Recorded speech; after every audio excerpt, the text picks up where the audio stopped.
Hi viewers. ఇప్పుడు మనం dragon fruit పంట ఎలా వేసుకోవాలి, దానికి మెయింటెనెన్స్ ఏంటి, దిగుబడి ఎలా వస్తుంది, ఎలా మార్కెట్ చేసుకోవాలి, ఇతరత్ర మనం తెలుసుకుందాం. డ్రాగన్ ఫ్రూట్ ఎర్ర నేలల్లో, ఇది కూడా ఎర్ర నేలల్లోనే పండుతుంది. తర్వాత నేలలు కొంచెం మెత్తగా ఉండాలి, ఎందుకంటే స్తంభాలు పాతుకునేంతగా ఉండాలి.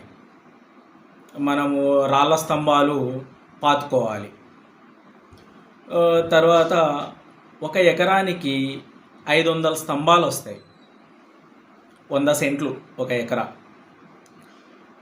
ఇది కూడా మొక్కకు ఇది వెడల్పు అయితే ఒక 10 అడుగులు, అదే పొడవు అయితే అది కూడా ఇంచుమించుగా ఒక 8 అడుగులు ఎడంగా మనం ఫస్ట్ స్తంభాలు నాటుకోవాలి. ఒక్కొక్క స్తంభానికి 4 చెట్లు వేసుకోవచ్చు. ఇది ఈ మొక్క ఎడారి మొక్క అయినటువంటి క్యాక్టస్ రకానికి చెందినది. వీటికి కూడా నీళ్లు పెద్దగా అవసరం లేదు, తర్వాత మెయింటెనెన్స్ కూడా అవసరం లేదు. ఇది 4 మొక్కలు వేసి పైన స్లాబ్ వేసుకోవాలి. స్లాబ్ లేదా టైర్ అరేంజ్ చేసుకోవాలి, ఎందుకంటే ఇది టైర్లో మధ్యలో వెళ్ళి ఆ 4 మొక్కలు పెరుగుతాయి. మనకి ఇది డ్రిప్ ఇరిగేషన్ ద్వారా పెంచవచ్చు. తర్వాత ఇది మనకు అనుకూలమైన నెలలు వచ్చేసి ఫిబ్రవరి మార్చిలో నాటుకోవాలి. సీడ్లింగ్స్ నాటుకోవాలి. ఏ నర్సరీల నుంచైనా తెచ్చుకొని సీడ్లింగ్స్ నాటుకోవాలి. ఇది వర్షాకాలంలో పెరిగి పెద్దదై ఒక్క సంవత్సరానికి, ఇది అంటే 1 సంవత్సరము 2 నెలల తర్వాత మే నెలలో మొదటి కాపు వస్తుంది. మనకు క్రాపింగ్ సీజన్ వచ్చేసి, హార్వెస్టింగ్ సీజన్ వచ్చేసి మే నెల నుంచి అక్టోబర్ నెల వరకు ఈ పంట. అలాగా మనకి ఇది 14 నెలల్లోనే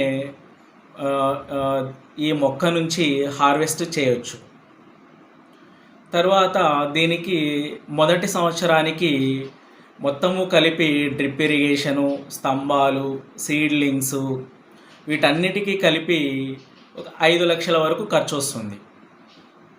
సో దీనికి పెట్టిన మనం పెట్టుబడి మొదటి సంవత్సరంలోనే మనము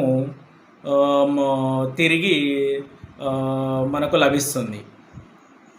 ఇది ఎలాగా అంటే, ఇది మనము రీటైల్గా అమ్ముకుంటే కిలోకు 150 రూపాయలు, అదే హోల్సేల్గా అమ్ముకుంటే కిలోస్ 120 రూపీస్. సో అలాగా ఇది 14 నెలల తర్వాత మొదటి కాపు వస్తుంది. తర్వాత ఒక్కసారి వేసిన మొక్క ఇది 50 సంవత్సరాల వరకు బతికే ఉంటుంది అంతే. ఇప్పుడు మే నుంచి అక్టోబర్ వరకు హార్వెస్టింగ్ సీజను. తర్వాత అక్టోబర్ నుంచి మనకు మళ్ళీ హార్వెస్టింగ్ సీజన్ వరకు టైం ఉంటుంది. కాబట్టి వాటిని ముక్కలుగా కట్ చేసి ఒక నర్సరీ లాగా పెట్టి సీడ్లింగ్స్ పెంచుకోవచ్చు. ఒక్కొక్క సీడ్లింగ్ వచ్చేసి 150 రూపాయలు. ఈ విధంగా మనము సీడ్లింగ్స్ పెట్టడం వల్ల మొక్క కూడా మళ్ళీ బాగా పెరుగుతుంది. సో ఇది సైక్లింగ్ ప్రాసెస్. ఇలా మనకు డ్రాగన్ ఫ్రూట్ వల్ల మనకు దిగుబడి బాగానే వస్తుంది. మనము ఒక 100 సెంట్లలో 500 స్తంభాలు పాతుకోవచ్చు. తర్వాత ముఖ్యంగా దీంట్లో పోషకాలు ఎక్కువగా ఉంటాయి ఈ డ్రాగన్ ఫ్రూట్లో. So people enter the dragon and encourage dragon fruit.